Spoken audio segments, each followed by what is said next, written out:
Lavender, thank you for coming in and meeting with me today. I really appreciate it. So, and I also really appreciate you talking with your lender before this. And just to kind of recap based off my conversation with him, you are FHA Loan, so it's 3.5% down. Did he go over the difference between down payment and closing costs with you? A little bit, but if you could break it down a little bit more, that'd be good. Yeah, so with FHA loans, you're 3.5% down, so that is your down payment. So your purchase price on that, just say it's $300,000, and we're kind of, from talking with him, we're $250 to $300 from the sounds of it, correct? All right, perfect. So there you're looking, it's about $11,500, somewhere in that ballpark for your down payment. And then we're looking, closing costs is kind of the fees associated with the loan.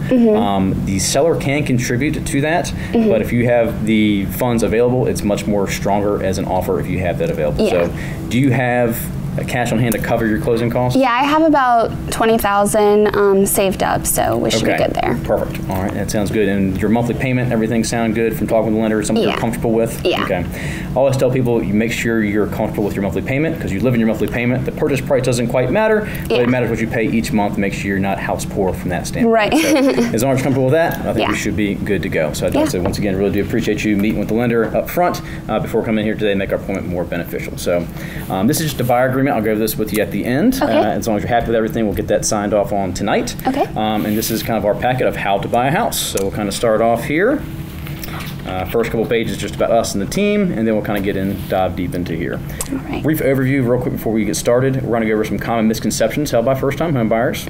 Things not to do while preparing to buy a house from the financing standpoint. We're talking about the purchasing pathway, which is really steps 1 through 10 of how we buy a house. Talk about how we schedule showings. Brief overview of the home inspection, and we'll also touch on our client appreciation program. So as long as you're a happy client, we do lots of fun stuff and involve people kind of year round, and we're not here just right now. We're also here after the sale and hope to keep you a lifelong member of the Rogers Long team. Cool. All right, ready to get started? Yeah. All right. So these are some common misconceptions held by first-time home buyers. Number 1, it will cost you money to get pre-qualified. As you know, you've already spoken with your lender. They didn't charge you any money, did they? No. All right, perfect. So step 1, we are good to go. Realtors can only represent you on the purchase of a single-family home. I know you mentioned to me over the phone you're looking for a regular house. You're not interested in a townhouse? No, no townhome, no condo. Okay, well just know that if you have any friends, family members, coworkers that are interested in condos, townhouses, lots, land, new construction, I can help out with that too. Okay. Okay? Yeah. When buying with the Rogers Long team, we can only purchase Hometown Realty listings. Okay, that's also false. There's plenty of other companies out there. On average, 9 out of 10 deals are done between 2 different brokerages. Oh, okay. Cool. In the case that we do have get with a hometown house, it's always great. We also market a lot of times by you being active on your search. I can see what you like and what you don't like. That way, if anybody in my office or anybody in the company shoots something out that says, "Hey, we have a house coming on the market that fits your criteria," so we can get you in there a little bit earlier. Oh, cool. Okay. All right. Next one, you will select the perfect home. A little bit of sarcasm in that, can you tell? Yeah. Yeah, so we're actually going to talk about eliminating things today. We're talking about things you do not want in a house, and that's really going to narrow it down and make sure everything that pops up really fits what you're looking for. Okay. Does that sound like a good plan? Yeah, good plan. All right, perfect.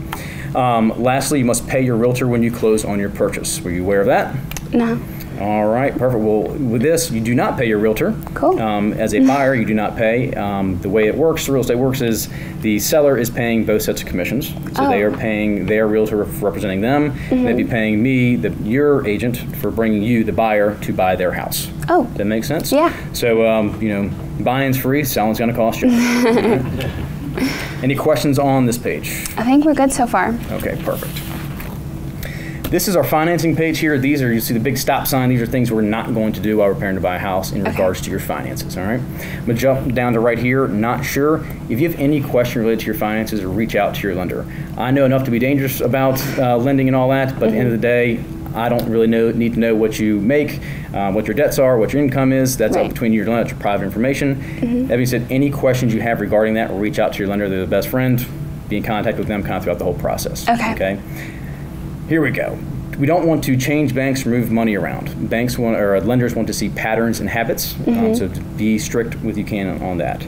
Next, we don't want to be depositing cash. That's kind of a red flag to a lender. If you get a check from your grandma for your birthday, that's one thing. But if you're doing some side work, something on the side, if you're doing some photography or something like that, and people are paying you cash, we don't want to be depositing that in your account because that can mess up the loan. They need to document where all that money came from. So make sure you speak with the lender before depositing cash into your account. All right. Okay.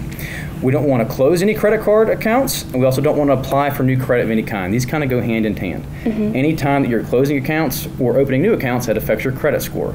From your conversation with your lender, your credit score is obviously an important factor in this. So we want to make sure we don't mess that up. Okay? We don't want you to fail to disclose any financial or credit information to your lender. That's not saying everything you're going to lie to them. That's just saying get everything out in the open up front. That way we don't run into any problems down the road. Okay. Make sense? Yeah. Okay. We don't want to make any major purchases right now. So right now you're buying a house. This is, to date, your biggest purchase of your life, correct? Yeah. All right, so the house is going to take precedence over a car, a truck, a boat, your furniture, your appliances. Hold off on all that stuff until after we close. Then you can really buy whatever you want to. Okay. Just make sure you still save enough money to pay for your house. Yeah. Okay? And then lastly, we don't want to be changing our jobs during the middle of this. This is really more saying we don't want to go from salary to sales. So if you're thinking about making a jump, let's hold off on that until after we get the house sold and closed. Cool. All right. Any questions on any of these? I think we're good there so far. Okay, perfect. All right, next, this is the purchasing pathways. This is steps 1 through 10 of how we buy a house. Okay. Number 1, get pre-qualified. You've already taken care of that. And once again, thank you for doing that. It makes this a really smooth process. 2 is right now, which we're in our initial appointment. This is where I get you set up on your search and make sure you're clear on what you're getting into. Okay. All right. The next step is really to go out and schedule and view homes. Okay. With that being said, I know that your lease is up in July. And I know you don't want to make double payments. Yeah, no double payments right now. Okay. So based off of that, I know we're in February right now. Let's probably hold off on starting to go look until kind of the March-April timeframe. That means we're going to be closing in more of the May-June timeframe. And if you close any time in May, your first payment's not due till July. You kind of skip that following month. Okay. So if you close in June, you don't pay till August. Okay. That makes sense? Yeah. Okay, so I know we want to eliminate kind of the double payments with your rent. Yeah. Okay. That being said, if you want to go out and look at a house, make sure you're ready to go buy. I know you're probably anxious and ready to go. Yeah. We want to stick to your time frames. If you want to work that way, if you don't want to make double payments, we probably need to hold off on looking for right now until we kind of get to that late April portion, and then we can start looking for a house. Sounds good. All right, because once you start looking, you're going to want to do something. Yeah. So we'll try to keep you to your time frame if at all possible. All right. Once we find a house you like, we'll get the offer written up. We'll negotiate the terms, get the contract ratified. Ratification means written agreement between buyer and seller. Just because we come to an agreement on price, until everything is signed in writing, it's not really official. So we don't get too excited until we have all the paperwork signed back and forth. Okay? Makes sense? The notes here, we have 3 spots which are bolded and underlined. This is when money is going to be due up front prior to closing. The first of which is your earnest money deposit, is referred to as your EMD here. This is your deposit check. So we talked about, the FHA loan, 3.5% down. Generally, you're going to be about $1,000 deposit. Once you go under contract, it's usually due within about 3 days of going under contract. That can be a personal check mailed to Hometown Realty for usually, like I said, usually about $1,000. That does get cashed and held in our escrow department, and that gets applied to your down payment at closing. Okay. Does that make sense to you? Yeah. Okay, perfect. All right, once we're under contract, you're going to officially apply for your loan within 7 days. So you'll sit down with your lender. I always advise in a sit-down in-person meeting. I think it's much more beneficial, especially with you being a first-time home buyer. You want to make sure you actually understand what you're listening to from them. Yeah. Okay, make sure you're clear on that big decision here. All right, within 10 to 14 days, we'll have the property inspection taken care of. We'll get that done. I like to get this scheduled as early on as possible because we have these 10 to 14 days. Usually that's how, we can kind of choose that. We always try to do a 14 day to give us a little bit more time. But in this market, we want to get things move quick. Sellers want to move fast. We have quick close dates. We got to be kind of ready to go. So as early as we can get this scheduled, the better. So you got to be flexible with your time frames on this. If you need to take off a couple hours from work in order to get to the inspection, I strongly advise doing that. I think it's smart to be at the inspection. You don't have to be there, but it's really a good learning experience for you about the house. Yeah. Okay. That is due to the inspector. The cost of that is due to the inspector the day of the inspection. Okay. This is the only cost that is not outlined by your lender in the entire transaction. Okay. That is due to him the day of the inspection. Once we get the property inspection done, and we kind of agree to our repairs or get some credit instead of repairs, we'll go ahead and let the lender know we're good to order the appraisal. Okay. Do you know what an appraisal is?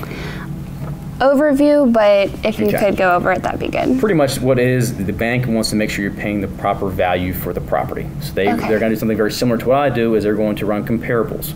Meaning they're going to look at houses that are similar around the area. I know we're looking at 3-bed, 2-bath houses, about 1,500 to 1,800 square feet. They're going to look for those very similar houses, make sure our price lines up with all those other ones. Does that make sense? Yeah. They want to make sure they're lending you the right amount of money. They don't want to overlend you, then you can't repay it, then they're kind of in the hole. Right. Okay? Yeah. All right. That cost is right around $500. That is usually you give your credit card to the lender. When you go for the loan application, he'll hold on to that. When we order the appraisal, that does get charged to you ahead of time. That is one of your closing costs outlined in his loan estimate. Okay? Once we get through the property inspection and the appraisal, what we kind of have here is just preparing for closing. Usually this stuff happens pretty fast. So like I said, usually within about a week and a half, we have all this stuff taken care of. Now you have to stay in contact with the lender, make sure you're getting all the paperwork over to them, which is very important. You're on top of that. We'll be reaching out to you with any updates as far as repairs, stay in contact with the attorneys to make sure you're getting all the information you need and everything stays on track for closing. Okay. Next step is we'll get the final figure and do the final walkthrough. So as your lender mentioned to you, we'll get the CD that comes out 3 business days prior to closing. That has all the accounting of all the money in the entire transaction. That lets you know what your interest rate is, how much your down payment is, and what you need to bring to the table. Okay. That gets to you 3 days ahead of time. You need to approve that by the lender, and that allows you to close 3 days following that. We'll do our final walkthrough either the day of closing or a few days before, depending if we need to check on a lot of repairs. If we just got credit instead of them making repairs, we just go through the day of closing, make sure they didn't trash the place, make sure they left the refrigerator, the washer, dryer, whatever was agreed upon in the contract, make sure it's still there. This is also our sold picture day. So we'll get our sold sign out in front of you. So make sure, I know you ladies like to dress up a little bit, post on the gram. So we'll make sure you're ready for that. All right. So after the walkthrough goes well, we'll head to the closing table. That's when you'll sit down for about 30 to 45 minutes with the attorney. He's going to go over all the paperwork. It's a stack of paper this tall. You have to sign your name 1,000,000 times. It's very boring, but he'll go with you as much or as little detail as you like. He'll hit all the highlights for you, make sure you understand what you're signing. And then if you want to sit down and read all of it, you're more than welcome to. But usually people just start signing and to get everywhere so they can get their keys. Okay. This is when your final payment will be due at closing. So this is when you kind of have your deposit. You have your appraisal fee up front, and then you have the rest of the money is due the day of closing. That needs to be a certified check from the bank. It cannot be a personal check, all right? Or it can be the money can be wired as well. So from your bank directly to the attorney firm, and that's when you once you get all that stuff done, sign everything. That's when you hand over the keys, and the house is yours that day. So all right, we're good. Any questions on that? I think we're good. All right. Keep in mind, there's a lot of time frames in here. That is my job to hold you accountable for that. I like to work way ahead of these time frames so we don't run into the last second issues. Good. Okay? All right, perfect. On here. This is the page just about how the loan works and how the whole lending process as a whole. Pre-qualifications, where you're getting all your very basic information, your debts, incomes, assets over to the lender. From there, they say, hey, we think you're good to buy the house. Then when we go under contract, you officially apply for your loan. Your lender, I believe, sent over a sheet which has all the things you need in order to turn in the file for it. It's going to be tax returns, W-2s, 1099s, bank stubs, pay stubs. They need all of that stuff. If your bank statement is 4 pages and page 4 has nothing on it but page 4 at the bottom, they need that. So it can be a very annoying, frustrating process, but the more organized you are up front with this, the simpler it is. Start gathering that list now. That way when we go under contract, you can just turn in your file or folder. There's going to be a lot going on during that time period. We don't want you to be stressed out about paperwork. Okay? So start gathering stuff now. It'll make a simple, easy process for you. The processor, speaking of process, is the one who really organizes and makes sure you have all the paperwork you need. Once you have everything you need, they send it over to the underwriter. They're the ones who kind of go through and red flag everything. They may ask, hey, what is this cash deposit, which I told you not to do already, but you did anyways. They're going to need a letter of documentation for that, kind of stating why that happened. And they're the ones who are going to be reaching out to you to make sure you're able to repay the loan. Okay, does that make sense? All right, perfect. Once the underwriter gives you the green light, it gets sent to the closer. The closer coordinates with both sets of closing attorneys. That's when they're going through and prorating the taxes down to the penny. We're measuring the propane tank to make sure we get the right amount of prorated propane that you get charged for. Make sure all that stuff lines up on the CD. You'll be able to see this before you close. So that is the closing disclosure. You have to approve that in order for you to close on the house. That's what they kind of spit out there at the very end. All right. Okay. boring stuff. But biggest takeaway of this page is the more organized you are, the smoother the entire process will be. I cannot stress that enough. I know you're a very organized person, but make sure we stay on top of the loan and you'll have a smooth, easy transaction. Okay, will do. Mm-hmm. Perfect. All right, next, how we schedule schedule showings. For me, I like to work with just a simple text message. Each property has an ID number, which is the MLS number. It usually starts, now that we're in the year 2020, it starts with 20, and then it's 5 numbers after that. That is the easiest way for me to look up properties. If you start texting me the addresses, and there's a lot of weird spelled names of streets out there, you're going to misspell something. I can't find it. You're going to be the wrong street address for it. I can't find it. So the best way is that ID number at each property. I'll show you that when we show you the portal here in a few minutes. Okay. So you'll send me that number. I don't like to show more than 3 houses at a time. The reason being is it becomes kind of information overload. You forget which house had which kitchen, which one had which backyard, which one you liked more or less. So we try to keep it limited to 3. With the amount of low inventory we have right now, that shouldn't be a problem to kind of keep it limited to 3. If we're seeing anything way more than that, if we have, if you were an out-of-towner or something like that, we could maybe line a few more in a day. But you being in town, fairly flexible for work, then we can go out there and kind of keep it limited. We do want to move fairly quickly on properties. So if something pops up that you like, chances are someone else probably likes it too. Right. All right. It's not just a salesy thing to say. I know it sounds very salesy, but you've been looking online now for a while. You kind of have an idea of what you like, what you don't like. People that, if you like a house, people are going to probably feel pretty similar about it too. So we want to make sure we can jump in there.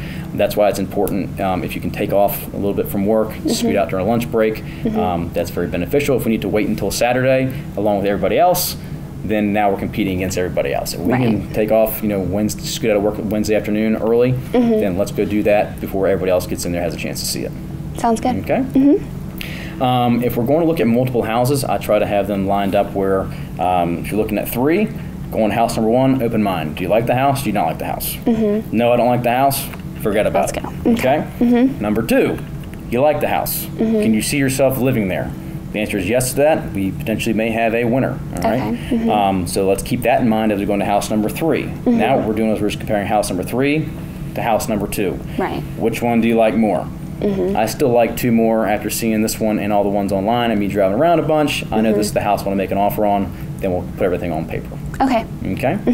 As much notice as you can give me is preferred. If you know you're going to have Thursday afternoon off from work, or you can get out early, you have a couple houses you want to go see, let me know up front. I'll block out that time in my calendar for you. Okay. All right, so we can do that. If we have 24 to 40 hours notice, that's preferred. But if we need to get something right away, we can usually jump out there and get something looked at as quickly as possible. Okay. Let's see what else we have here. Driving around as much as possible is very important too. I know we kind of have about a month and a half before you go out actually looking for a property. Use this month and a half to go visit open houses in the areas you're interested in. Drive around certain neighborhoods. When houses pop up, after work, go by there, see if you like the neighborhood, you like the location. We like to see, the people keep up with their yards, how the neighborhood looks overall. We don't want you to be up to a house that, has the next door neighbor kind of a junkyard. Those are things we want to try to avoid. It's going to be a giant waste of time. I don't want to waste your time. I definitely don't want to waste my time, run around at stuff that we can definitely kind of throw out the window before we can step foot in it. So if you don't mind, if you don't want to drive around, I think it's very beneficial to you, help you, especially in this next month and a half before we actually buy. That way, if the house pops up in a certain neighborhood, you can go, I've driven through there, I really love that. Then let's go ahead and take a look at it. Sounds good. Okay.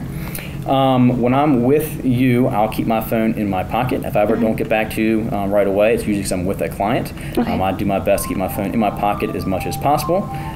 Ding, ding, ding. And so I'm with you. I won't pull my phone out, and I just respect when I'm with other clients, I'm going to do the same thing, but I'll get back to you as soon as possible. I won't get back to you right away. Understandable. All right, and then last we have here, remember to eliminate. When we get you set up on the portal here in a second, you'll have the opportunity to kind of there's a light bulb, kind of like a maybe property, or a trash can. I can see everything that you like, don't like, or maybe a maybe. That allows me to know what you like and don't like. That way, if we have somebody in the office that's got a property coming up, I say, hey, this could be a great one for Lavender. Let's get her in there before everybody else gets in there. Okay. That also keeps it very organized for you. That way you're not sifting through the same 50 houses every time. You throw the ones in the trash, they're not really popping up anymore. You definitely don't want those. Okay, so it makes it a little bit easier on you as well. Any questions on any of that? I think we're good. All right, perfect. The home inspection. I liken this to when you're buying a used house, right? And we're kind of eliminating new construction just based off your time frame. Yeah. You're buying a used house, kind of like a used car. You're going to have dings, you're going to have dents, you're going to have leaks. Same thing with a house. It's not going to be perfect. What we're looking for in a home inspection is sort of your major defects, things that are going to require a licensed contractor to come out there and take care of. Okay. HVAC. There's going to be mold in your crawl space. I'm telling you that right now, so just be prepared for that. It's not a giant issue that gets resolved all the time. Okay. So just don't freak out when that happens. I know you see all the horror stories on HGTV and all that good stuff. I'll make a quick note of that real quick. Let's cut off HGTV. A lot of misconceptions out in there. We don't want you screwing everything. It's really just not how the whole process works. So we'll try to eliminate that, as well as once you get stuff on your actual search, we're going to lose Zillow, Trulia, all those other websites. This is real live information you're getting from me, and that's going to make it much more simple for you. A lot of times this information will get out to you about a day or so ahead of time before it goes on all those other websites. Okay. So stay on your search. If anything ever pops up on your search, I know you're going to probably search on Zillow here and there and say, hey, Kevin, there's not a whole lot of stuff come on the market. And you're going to start looking there. Once you do that, you're going to start sending me houses. And then there'll be houses that aren't on your search. Well, it's probably for a certain reason. We may eliminate something like hardboard siding, and then the hardboard sided house pops up on Zillow. Well, we don't want hardboard siding because it requires a lot of maintenance. Right. Okay, so you start sending me those ones. I usually give you one or two before I get mad at you. All right, just kind of kidding. But another thing too, pre-foreclosures aren't really a thing. That means someone missed a payment. The house isn't for sale. We can't go see it. We can't go knock on the door and walk through their house. People are generally living there. So, so just kind of turn off all those other sites. This will be the most accurate information too. Okay. But back to the home inspection real quick. So defects we're looking for, make sure the roof is in good shape. Like I said, we already talked about the mold in the crawl space. We want to make sure we don't have any major plumbing leaks, cast iron pipes in the crawl space that are busting at the seams and rusted out. Those are things, major problems we're trying to find. What we're not asking for during the home inspection is going to be more of your cosmetic flaws. When your closet door doesn't latch properly, is that going to prevent you from buying the house? No. Probably not. So let's kind of look at that. You're going to have general homeowner, handyman things that need to be taken care of. Welcome to homeowner. So it's a fun, exciting time to be, but you'll enjoy it. And so we're trying to focus on the big things here, not the kind of little small things. Okay. Okay. All right, 3 client responsibilities. Number 1, don't stress out. All right, we do this for a reason. We like to prepare you for the market. If you're prepared, it shouldn't be very stressful. Okay, I know you're going to freak out, like, oh my God, I got to find a house. Just know that we're doing everything we possibly can to put you in a good house up front right now. We're going to give you as much information as possible to help you make a nice, informed decision. Okay. All right, which brings to number 2 here. Make great decisions. I'm not the one who's going to be living in the house. You are. Yeah. I'm going to give you all the good, bad, and different opinions on here to say, hey, this is a good buy, or sometimes I'll tell people, no, we need to walk away from this house. One isn't worth it. It's got too many issues, too many outdated things, old HVAC, old roof. I can smell the mold from the crawl space when I'm inside the house. Those are ones we probably want to avoid if we can. I'm not going to hold a gun to your head and say, hey, you got to sign here, or we're not going to do anything. Right. End of the day, your call. All right? Lastly, it refers to your friends and family. Everything we do is by referral. So I put my head down working for you in hopes I can earn your future business and the business of your friends, family, and coworkers. So if you have any friends or family that are interested in buying or selling a house, I'd love to help them out. The best way to do that is you give me their name and number and say, hey, can I have Kevin reach out and give them a call? I'll reach out to them and follow up. If you just pass along my name and number or a business card, I rarely get a phone call back.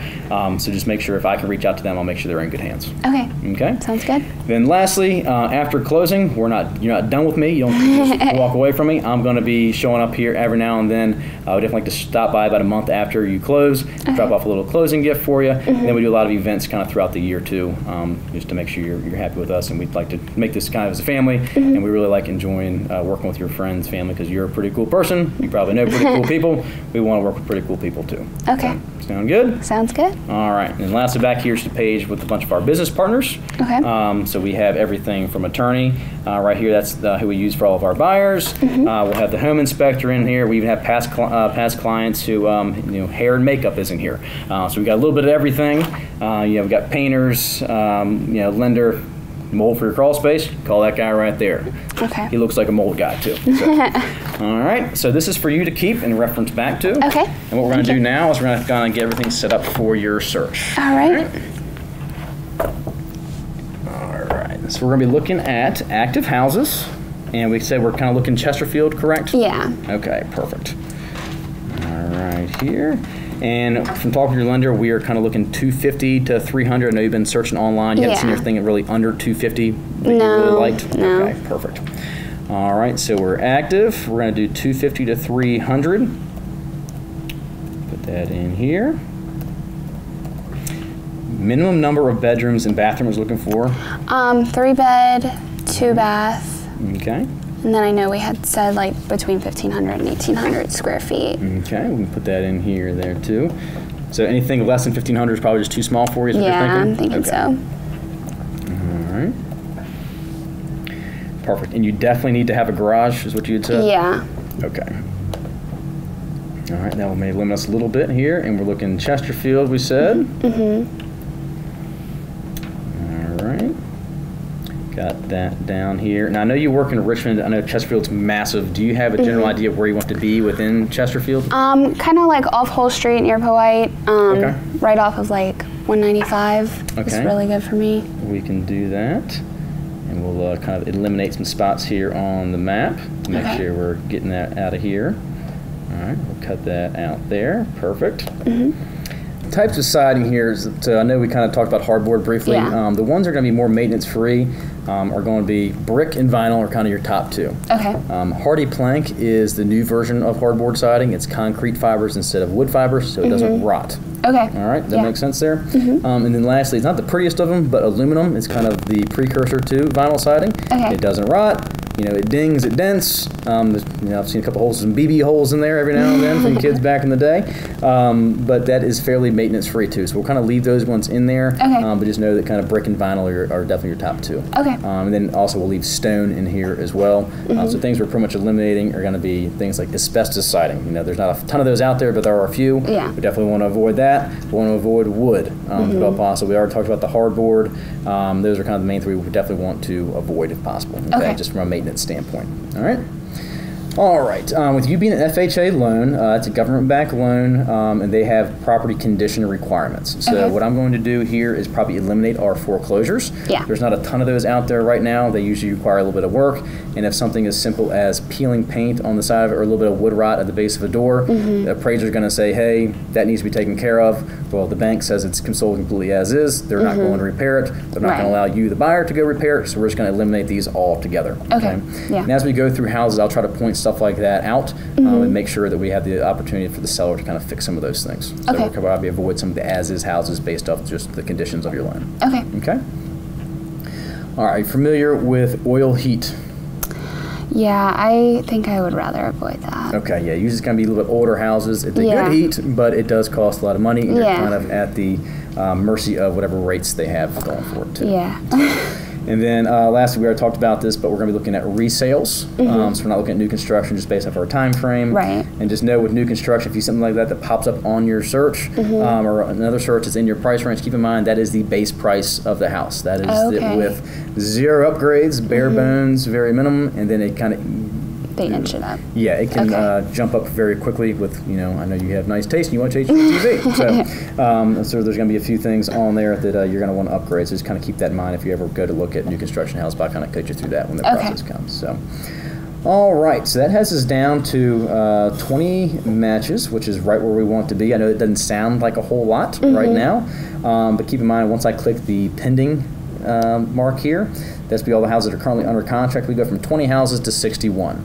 I do want to show you one other thing. Obviously, we can't see those other 41 houses, but I do want to show you how fast they kind of come off the market. So you'll notice here, this far right column, you'll have a lot of the ones, once you get into the ones that are under contract, marked here in orange. See how many single-digit days on market there are here? Yeah. That means things sell very quickly. Yeah. Okay. If you look at the houses that are active, you'll notice a pretty common theme here. A lot of these ones have much higher days on market.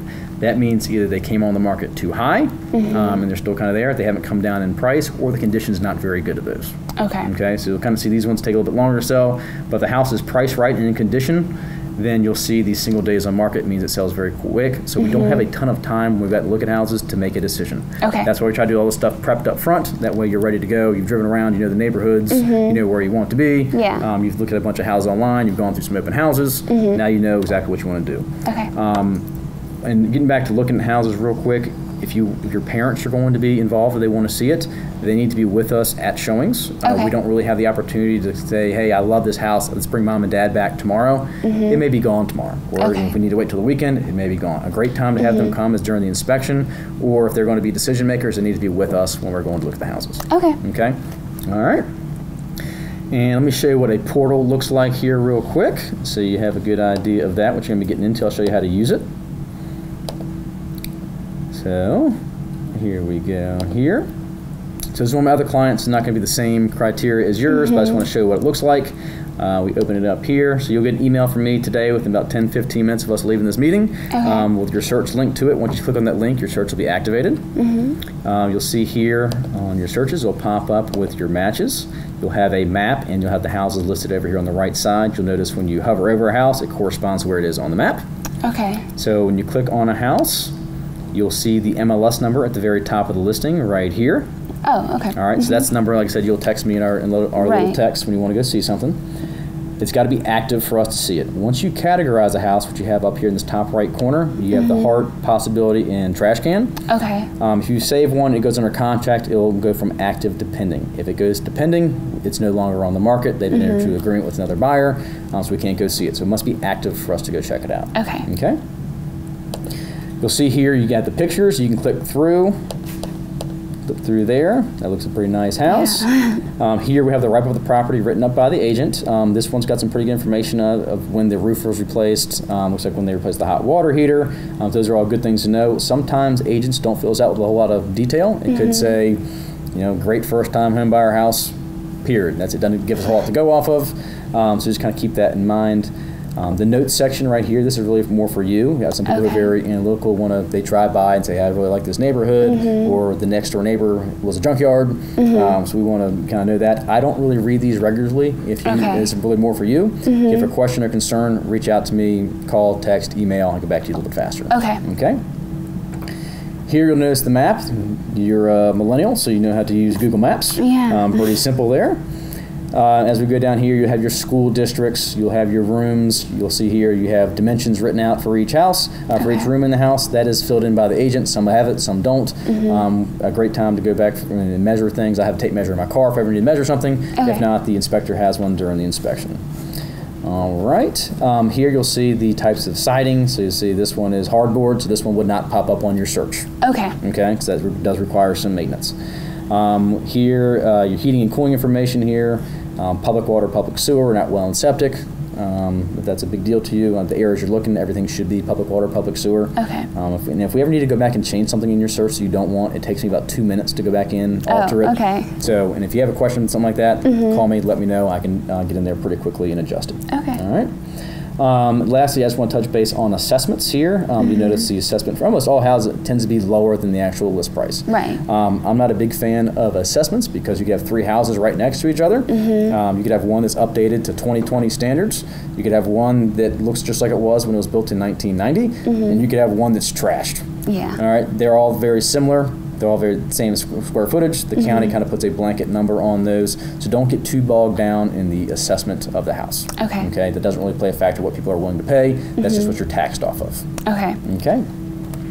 As we categorize all your houses up here, you'll notice you have a favorites tab, so you can see your favorite houses, your possibilities, and then if you ever throw something away by accident, you can still pull those back up and recategorize them. So, pretty simple how this works. Should be pretty fun.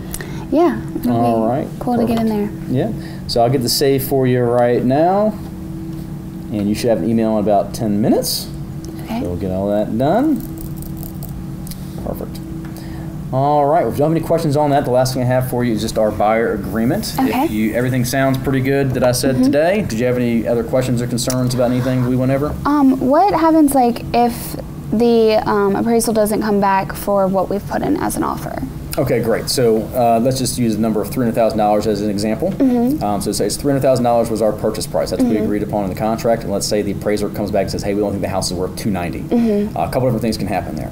One, we're going to request that the seller come down in price to that $290,000 price point.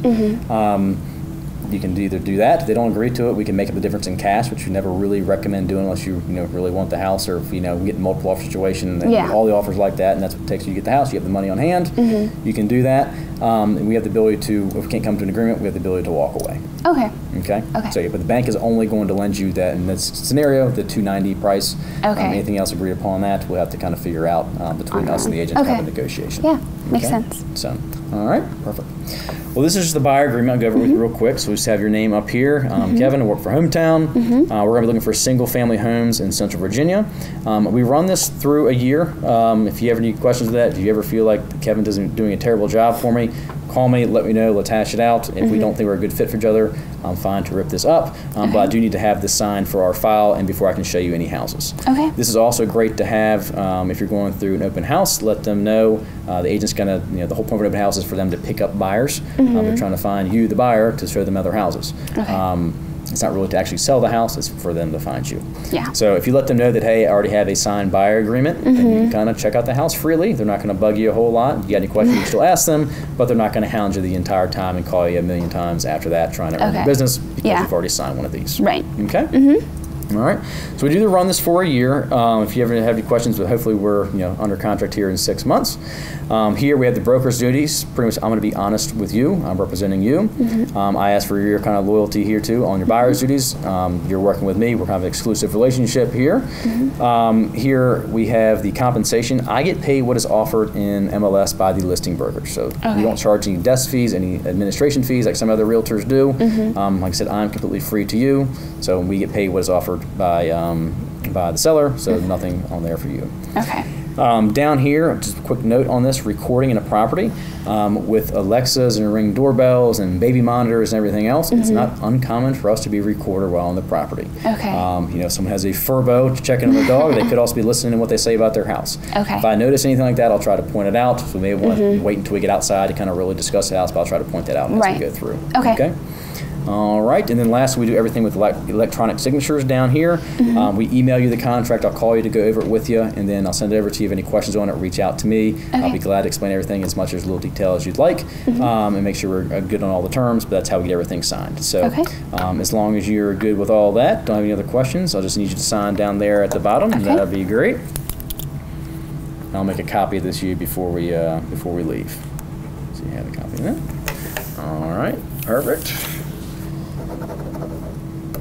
All right, and that is it. So next step is to really go out there and start getting active on your search. I like to think, go through your search, categorize all of them. If you have 10 favorites, go drive by those 10 favorites. Okay, and then as we get closer, let's start kind of narrowing it down more, and then we'll go out and look at a couple of those when you're ready to go. Sounds good. So, all right, and I'm here for you if you have any questions throughout the rest of the process. I'll be calling to check in probably weekly, just checking on the search, make sure you don't have any questions, and see how I can help out. All right, thank you. All right, thank you very much for coming in today. I really appreciate it. Thank you. All right.